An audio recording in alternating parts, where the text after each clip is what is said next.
Vamos começar a aula 4.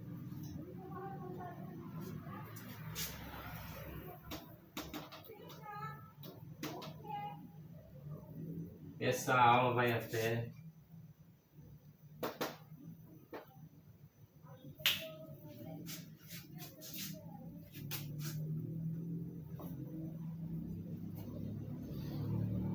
geografia,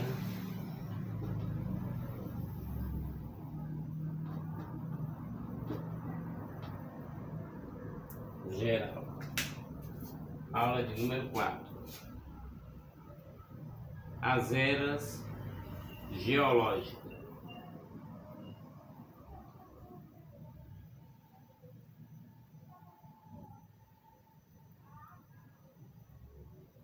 Eras geológicas, eras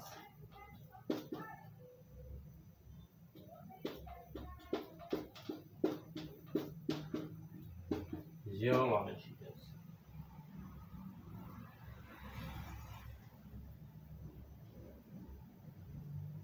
Vamos começar pela Cenozoica,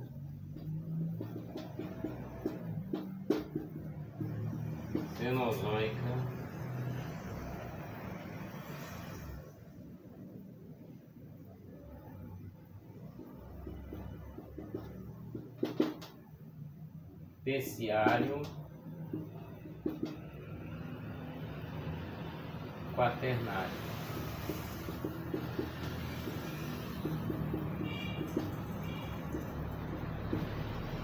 Terciário, Quaternário. Vamos marcar com P e Quaternário com P.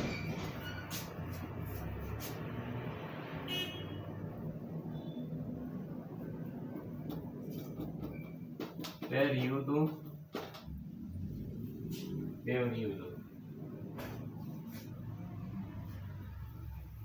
Na era quaternária, Holoceno.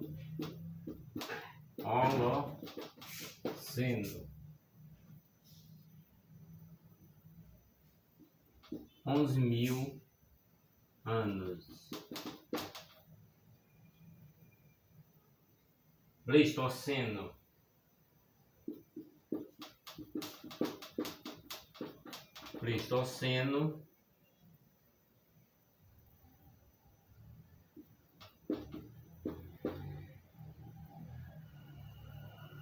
1.000 vezes 1.000 anos, portanto,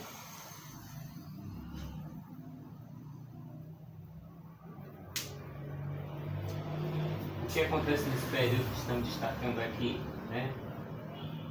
Ocorrência das grandes glaciações, atuais continentes e oceanos, aparecimento do homem, seres vivos que hoje existem. Isso no período quaternário. Agora vamos fazer a divisão do período terciário.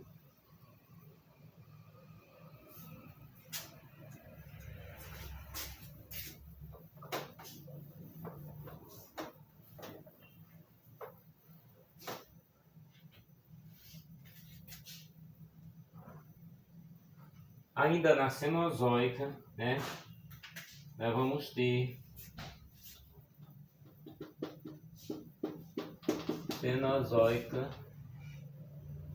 ter ainda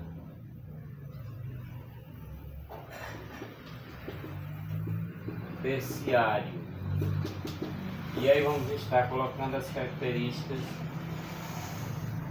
dos anos.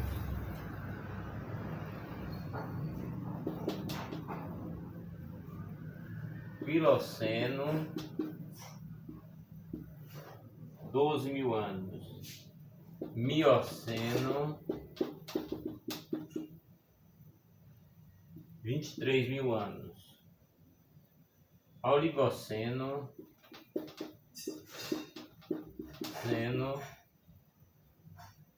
35.000 anos. Eoceno,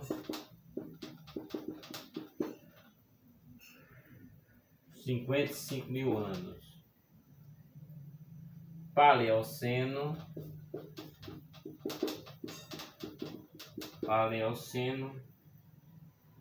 70 mil anos. Todos eles já destacados na casa dos 1000 anos.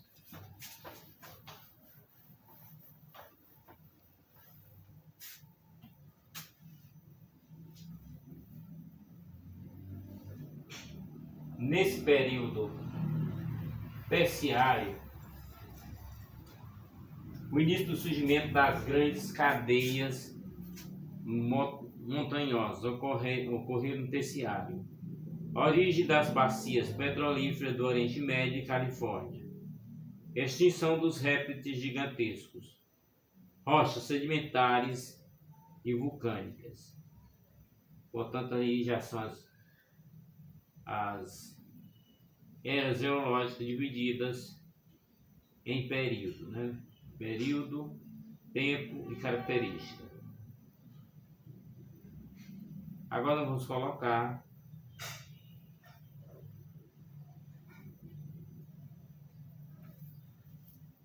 a era mesozoica. Mesozoica. Estamos falando de era para não confundir as coisas. Vamos ter períodos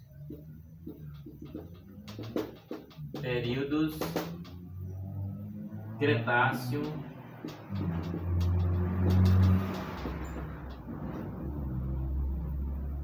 Jurássico,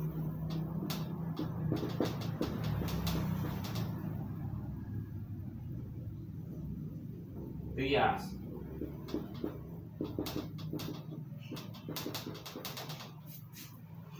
Em um período de 135 mil anos, 180 mil anos, 220 mil anos.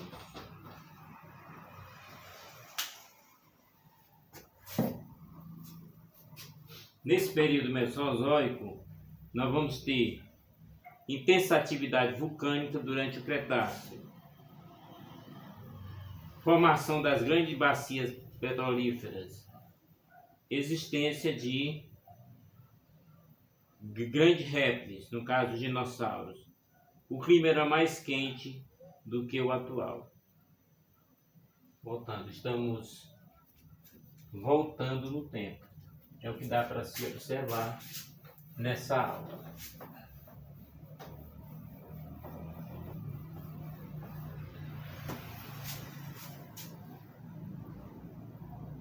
Agora nós vamos para o período para a era paleozoica.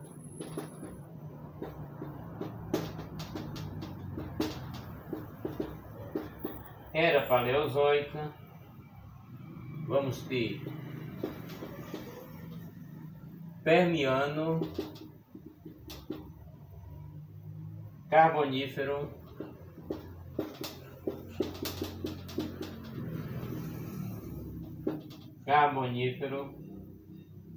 Devoniano,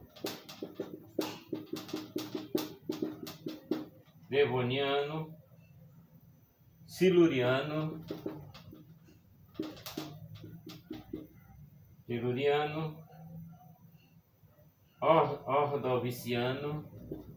Ordoviciano, Cambriano.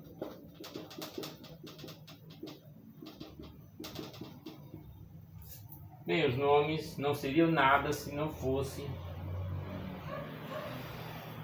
o tempo 270 mil, 350 mil,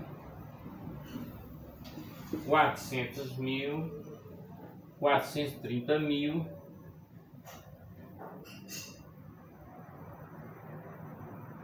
430 e 490 mil. Portanto, aqui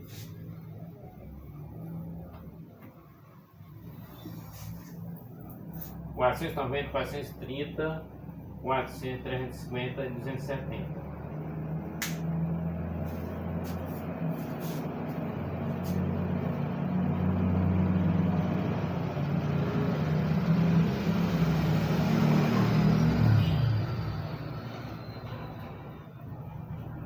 Característica da era paleozoica. Lembrando que foi de 270 mil a 490 mil anos. Do hemisfério sul, como é o caso do Brasil,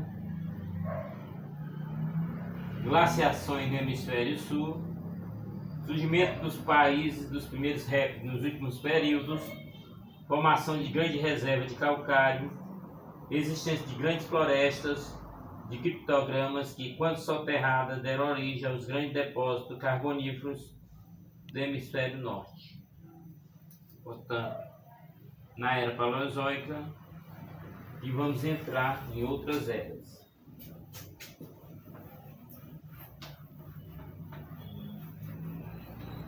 Preste atenção e veja as anotações que estamos colocando.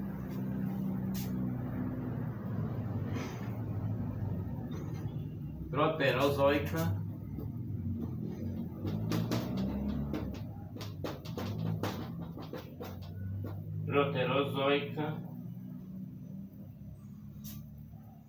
Algonquiano,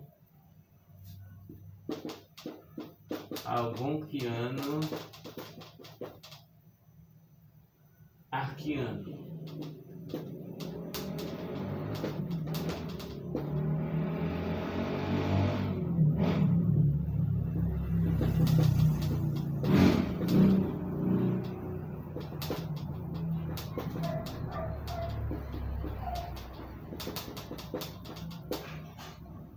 Portanto, na era proterozoica, os períodos eram Algonquiano e Arqueano. Durou exatamente mais de 2 milhões de anos. Formação das rochas ígneas ou magmáticas. Formação dos primeiros escudos, dando origem a embasamento cristalino. Ocorrência de uma glaciação no final pré-cambriano. Surgimento das primeiras plantas. Existência de 2 continentes, Ártico e Indo-Afro-Brasileiro.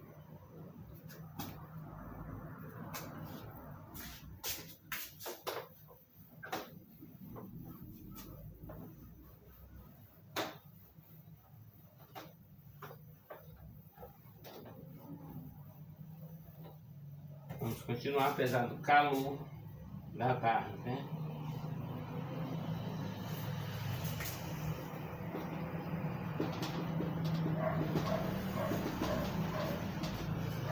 Erazoica,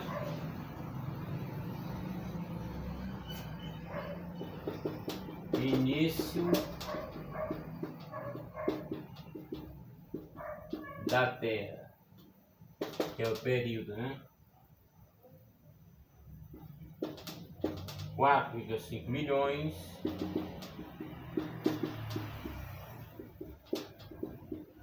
de anos.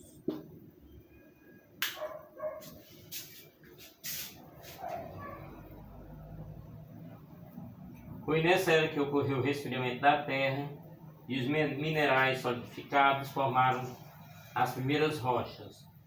A ausência de vida, formação de rochas magmáticas. Portanto, as eras geológicas se desenvolveram de 4,5 milhões até 11 mil anos. Vamos entrar agora no assunto que vai dar exatamente para esses minutos de aula.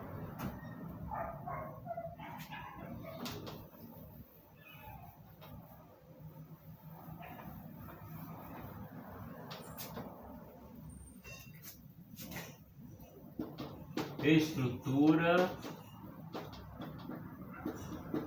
interna da Terra.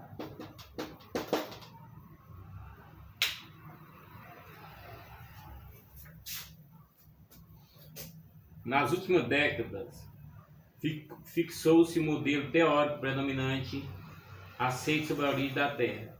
Segundo ele, o planeta teria se formado pela agregação de poeira cósmica, aquecendo-se, depois por meio de violentas reações químicas. Essa teoria de origem por agregação também se aplica a agentes de Mercúrio, Vênus e Marte. Portanto, vamos à origem da agregação. Origem da agregação. Aí a gente faz a pergunta: de onde veio a vida, né?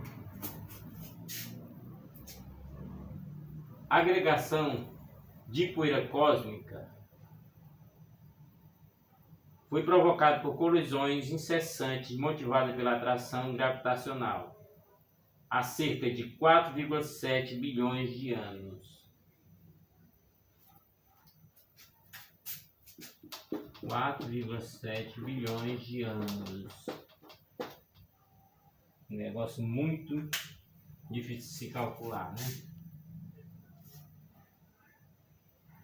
O aumento da massa agregada e da gravidade catalisou o impacto de corpos maiores. A dissipação da energia cinética provocada pelas colisões liberou calor, ativando o aquecimento dos materiais do planeta. O aumento da força gravitacionais possibilitou a retenção de gases formados pelos impactos e a constituição de uma atmosfera primitiva.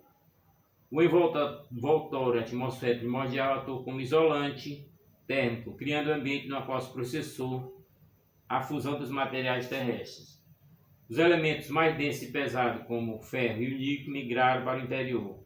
Os mais leves localizaram-se nas proximidades da superfície. No lugar onde o calor era maior, ocorria o processo de diferenciação magmática. Materiais com pontos de fusão diferentes separaram-se dos menos densos, ascenderam até a superfície, distinguindo-se do magma.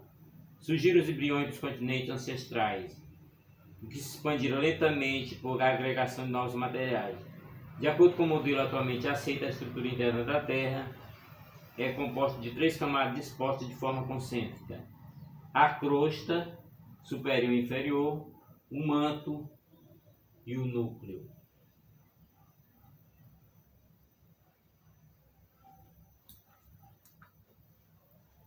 Portanto, vamos ter a crosta da Terra,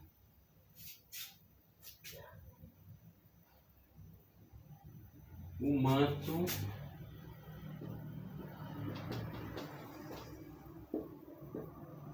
e o núcleo.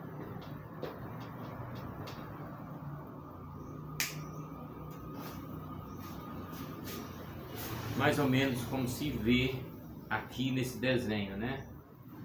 Nesse desenho.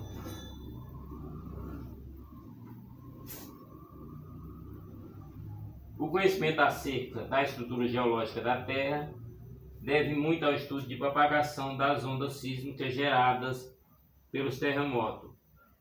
Com o auxílio de sismógrafos é possível medir a velocidade dessas ondas. Um núcleo distante milhares de quilômetros de qualquer possibilidade de observação é a camada menos conhecida do nosso planeta. Sabe-se que ela é constituída de níquel e ferro. Acredito que o núcleo interno apresente temperatura similar da superfície solar e que se encontre em estado sólido devido às pressões imensas quase que submetidas. O núcleo externo provavelmente é líquido. O movimento dos seus materiais parece ser responsável pela formação do campo magnético que envolve a Terra.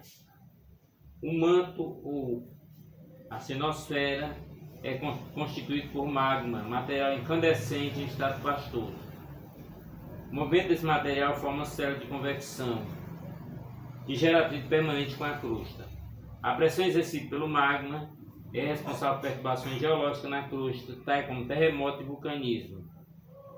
A camada inferior da crosta apresenta constituição basáltica, com predomínio dos elementos silício e magnésio, cima. Sobre os oceanos não existe a crosta superior e a crosta inferior exibe profundidade de apenas 6 km. Por isso as ilhas oceânicas são predominantemente basálticas. Na parte superior da crosta, cuja espessura varia de 30 km a 50 km, predomina o silício e o alumínio, Cial. As rochas que constituem granitos, ligmatitos, basálticos sedimentares, assemelham-se a que afloram na superfície. A crosta ou litosfera é uma camada descontínua, formada por placas tectônicas delgadas e rígidas que flutuam sobre o substrato magmático do manto.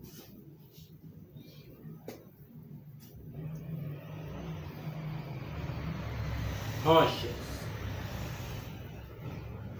Para facilitar o estudo da estrutura geológica e do relevo, torna-se dispensável certo conhecimento sobre as rochas e a sua formação. A rocha é um agregado constituído por um ou mais minerais com determinada composição química. Tal agregado, que pode ser cristalino ou não, constitui a crosta terrestre.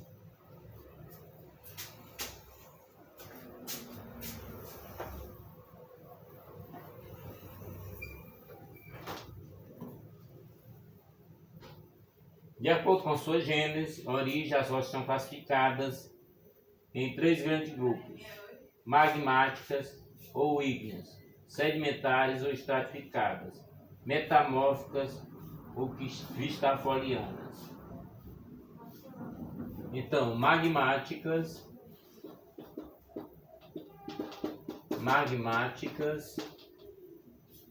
sedimentares,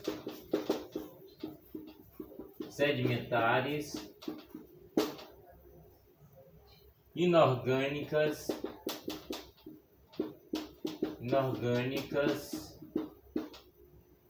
orgânicas,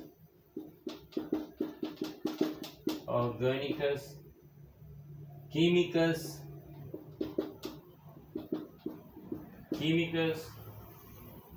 metamórficas.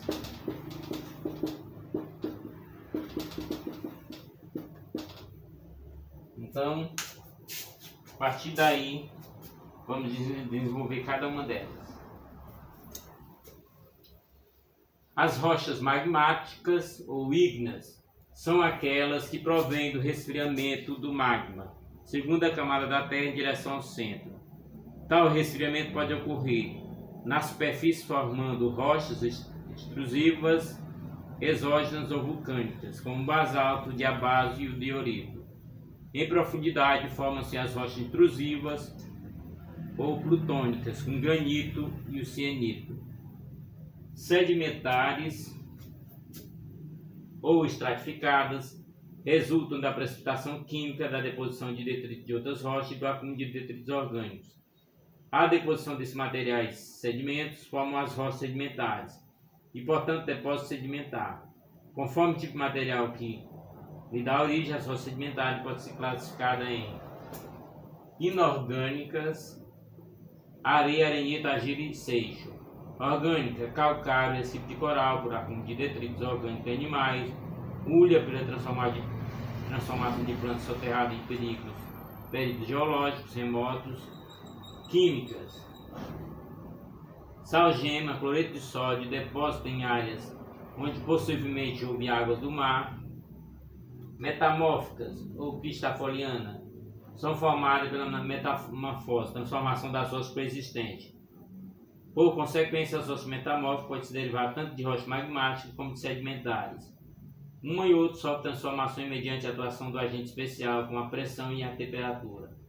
O mármore, resultado da transformação do calcário, gneiss do granito, estão entre os melhores exemplos de rocha metamórficas.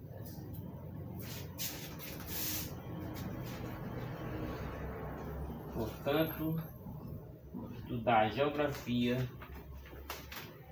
exige, né?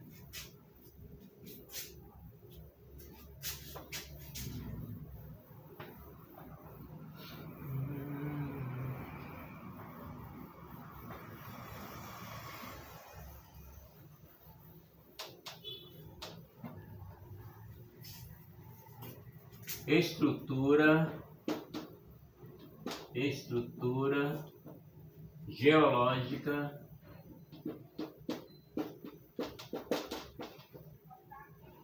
do Brasil. Estrutura geológica do Brasil. Escudos antigos. Escudos antigos. Bacias sedimentares.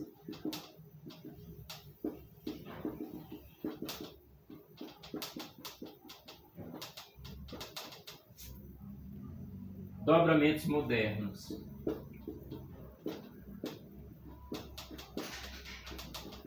Dobramentos modernos.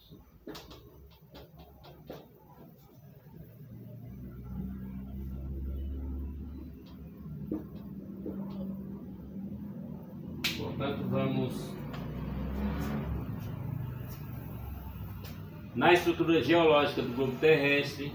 A geologia reconhece três tipos de estrutura: os estudos antigos, as bacias sedimentares e os desdobramentos. Portanto, os escudos antigos, né? Com isso, um erro de grafia aqui. Os escudos antigos é o primeiro que nós vamos estar destacando. Corresponde aos primeiros núcleos de rochas que afloram desde o início da formação do crust terrestre. São formados por rochas magmáticas plutônicas, geralmente datadas da era pré-cambriana primitiva. Rochas metamórficas, originadas do material sedimentar antigo, do Paleozoico e anterior, que sofreu grandes alterações. Os escudos antigos sofreram ação de vários fenômenos geológicos, que entre eles rejuvenescimento, isso é, a retomada da erosão nas formas de relevo, já sensivelmente trabalhado anteriormente. A retomada da erosão, por exemplo, pode dar-se em virtude das variações climáticas. As áreas de escudo antigos são também denominadas de maciços antigos, lembrando, entretanto, que esse termo é utilizado em geomorfologia, no sentido descritivo, quando se refere à área montanhosa, que abrange extensas regiões que foram parcialmente erudidas. Constitui exemplo de escudos maciços antigos, o escudo canadense, o das Guianas, o brasileiro, o Monte Apalache nos Estados Unidos, entre outros. Bacias sedimentares. Corresponde à depressão dos escudos que, através do tempo geológico, foram preenchidos com detritos ou sedimentos. Detrito e sedimento pode ser de diferente origem: fluvial, marinha, glacial, eólica, lacustre e vulcânica. Além disso, o processo de deposição de sedimento ocorre em diferentes eras geológicas: paleozoica, mesozoica e cenozoica. Cumpre lembrar que nos dias atuais ainda ocorre o processo de sedimentação. É o que se verifica, por exemplo, no Pantanal Mato Grossense, quando o rio Paraguai transborda, fica depositado sedimento na área inundada. São exemplos de bacias sedimentares: a amazônica, do meio norte, Maranhão e Piauí, do Pantanal, do Pará e do São Francisco, as grandes planícies centrais dos Estados Unidos, a bacia do Peru e muitas outras. É na estrutura sedimentar que ocorreram ou pode ser encontrados fósseis vegetais e animais que dão origem ao carvão mineral e ao petróleo. São ainda grandes indicadores para a geologia da idade dos terrenos. Dobramentos modernos. Corresponde a grande curvamento de forma côncava e convexa que é aparecido na crosta terrestre, resultante da ação de forças tectônicas e que deram origem às altas cadeias montanhosas. Formaram-se recentemente na era Cenozoica. Os exemplos típicos são as montanhas rochosas, localização na porção oeste dos Estados Unidos e Canadá, a Cordilheira do Himalaia na Ásia e os Andes na América do Sul, os Alpes na Europa e a cadeia do Atlas na África do Norte. Em virtude de sua formação recente, por não estarem bem consolidadas, as rochas das áreas de desdobramento moderno surgem alguns vulcões. É o caso do Monte McKinley, no Alasca, no Monte Rainier, 4.392 metros, nos Estados Unidos, cidade de Washington, o Aconcagua, nos Andes e de muitos outros. Deve-se também destacar de maiores altitudes do globo terrestre são encontradas em quais tipos de formação? Os tempos de atuação dos agentes erosivos, água, vento, variação de temperatura, geleira, etc., não foi suficiente para provocar grande desgaste no mesmo. Monte Everest, de 8.848 metros, é um grande exemplo.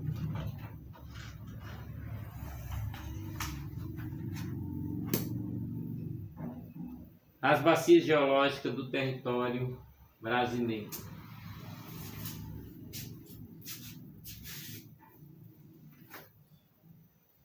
Com as noções adquiridas anteriormente, podemos agora estudar as bases geológicas do território brasileiro.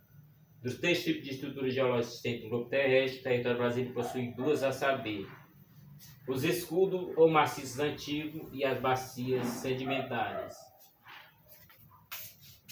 Em nosso território não existe dobramentos modernos, isso é, cadeias dobradas em tempo recente. Existem antigos escudos bastante desgastados e bacias sedimentares.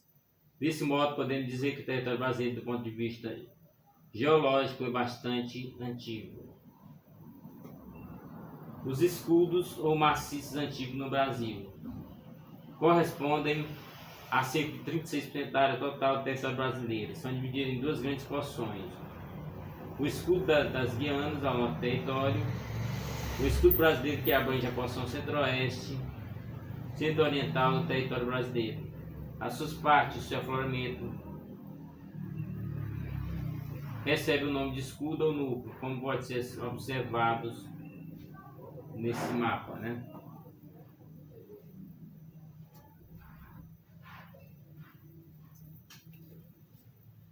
As bacias sedimentares abrangem 64% do território brasileiro e estão representadas pelas grandes bacias amazônica, meio norte, paranaica, são franciscana, central e pantanal, e pequenas bacias, recôncavo e bacia litorânea. Os escudos cristalinos. As formações arqueozoicas. Dos 36% da área total do território brasileiro, que constitui terreno pré-cambriano, cerca de 32% são constituídos pela afloração das formações arqueozoicas.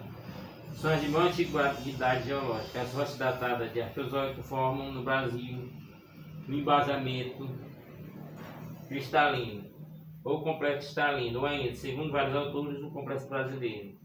Entre as várias rochas que o compõem, destaca-se o primeiro, o grande, e na área ocorrendo ainda mecanismo, mármore, cianito, quartzo e outros. No fim da Arqueozoico, o território foi afetado pelo diastrofismo florenciano, o qual provocou grande desdobramento, dando origem à Serra do Mar e da Mantiqueira. Portanto, aqui vamos ver escudo das Guianas, escudo do Brasil Central, bacia sedimentar amazônica, bacia sedimentar do Maranhão, escudo atlântico, dobramento Brasília, dobramento atlântico, bacia sedimentar do Pará e dobramentos modernos.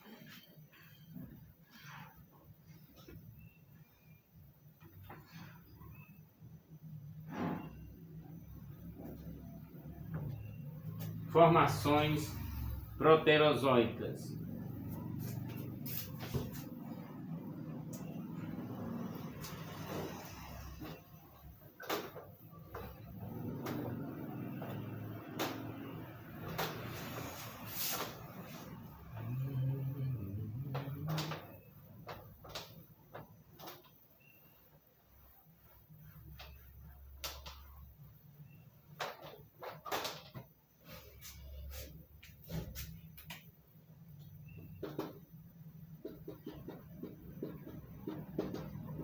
Formações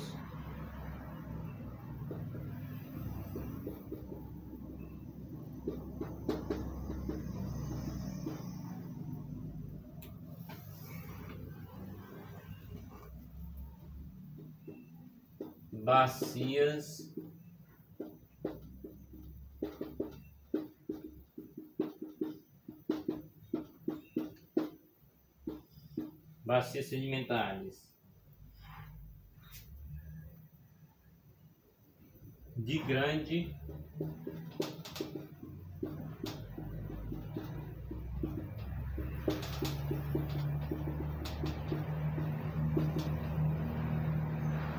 Grande extensão.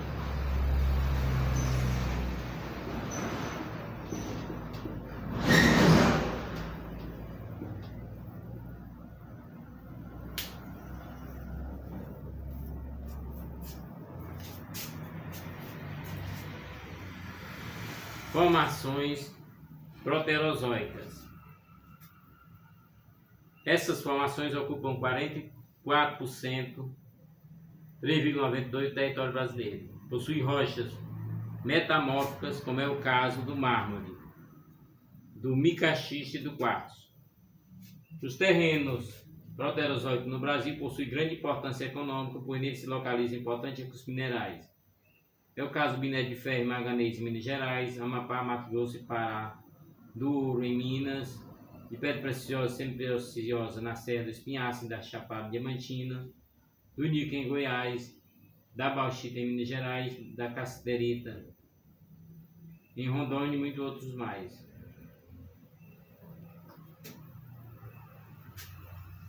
No fim do Proterozoico ocorreu outro movimento orogênico importante, foi o diastrofismo urodiano, qual provocou o dobramento que deram origem à Serra do Espinhaço, Minas Gerais e a Chapada Diamantina na Bahia.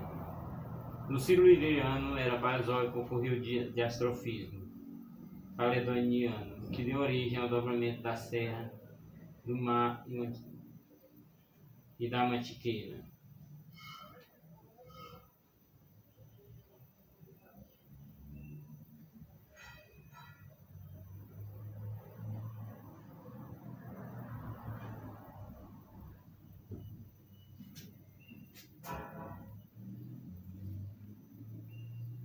Bacias sedimentares.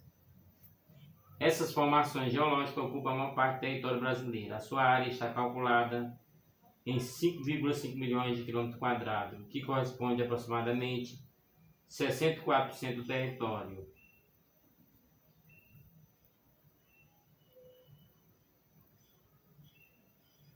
Em virtude de cidades geológicas velhas, terrenos arqueozoicos e proterozoicos encontram-se bastante erodidos ou desgastados, estando reduzidos de modo geral a montanhas e planaltos de pequenas altitudes.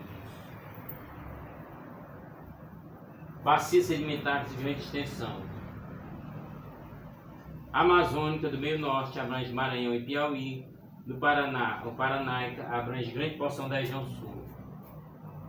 E oeste do estado de São Paulo, São Francisco ou São Franciscana e do Pantanal, Mato Grossense.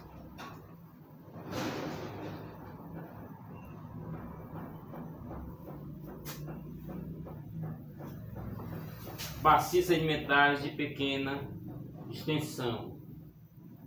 A do recôncavo baiano, a do recôncavo tucano, produtora de petróleo. As costeiras é de compartimento de planalto. Essas últimas devem ser entendidas como sendo formações sedimentares que se alojaram em compartimentos de planalto. É o caso da bacia sedimentar de Curitiba, de Taubaté, de Resende do São Paulo, entre outras.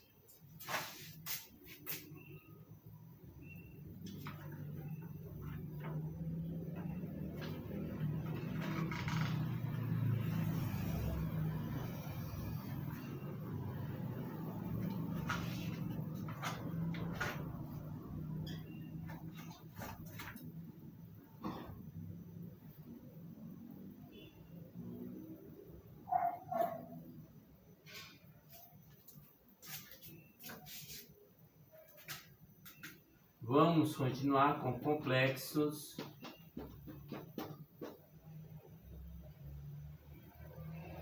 geoeconômicos do Brasil.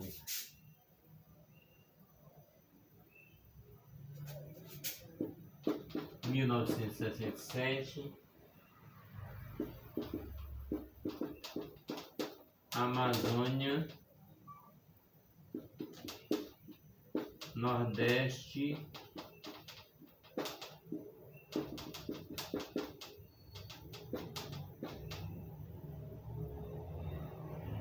do Sul.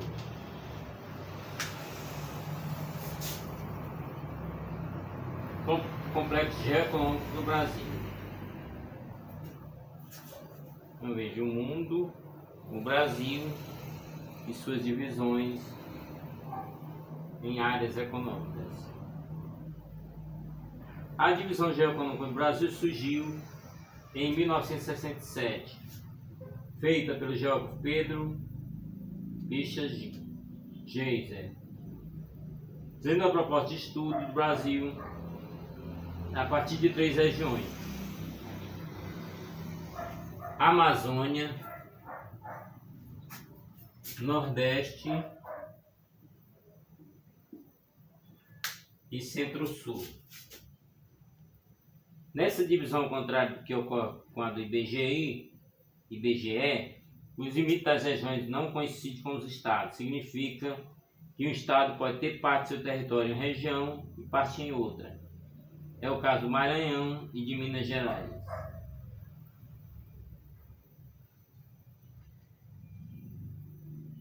No Brasil, notava a diferença na ocupação histórica dessas 3 imensas regiões. Nordeste foi a primeira região a ser plenamente ocupada e explorada desde o primórdio da colonização no século XVI, com as plantações de cana-de-açúcar. Já o Centro-Sul começou a ser efetivamente ocupado após a mineração no século XVIII e principalmente com a economia cafeeira, a chegada de imigrantes e industrialização, fato que ocorreram a partir do final do século XIX. E a Amazônia foi a última grande região do país a ser ocupada, processo que ainda se encontra em andamento. Quer dizer, ainda hoje se encontra em andamento o processo da ocupação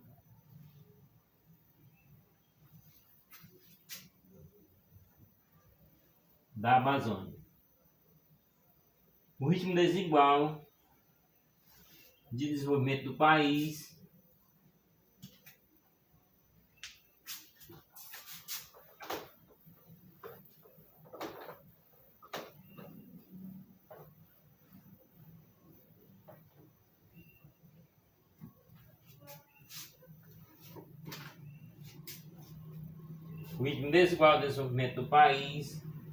marcado cada vez mais pelo maior crescimento da região sudeste, atingiu um ponto crítico na década de 50.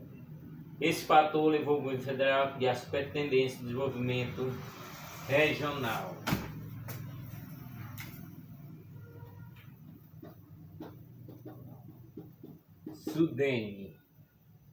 Sudã,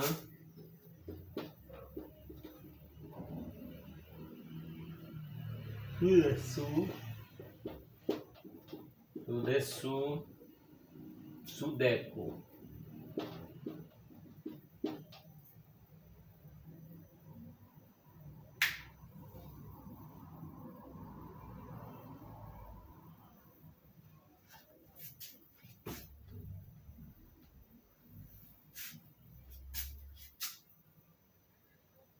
Bem, como era feita essa divisão, né? Sudã aqui, Sudene aqui no Nordeste, Sudeco aqui e Sudesul aqui. Portanto, essa era feita a divisão dos complexos geoeconômicos do Brasil. Vamos terminando a nossa aula de hoje, aula de número 4. Vamos continuar o assunto na aula 5, porque realmente são 20 aulas de geografia, portanto, temos que chegar lá nessas aulas. Portanto, não perca nenhuma das aulas, se inscreva no canal.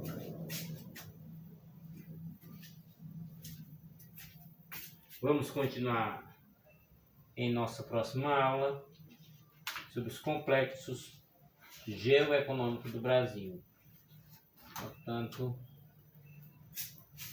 um pouco cansado nessa aula, mas na próxima aula viremos com mais força, se Deus quiser. Até a nossa próxima aula. Até o nosso próximo vídeo, aqui mesmo no canal. Fiquem todos com a proteção de Deus.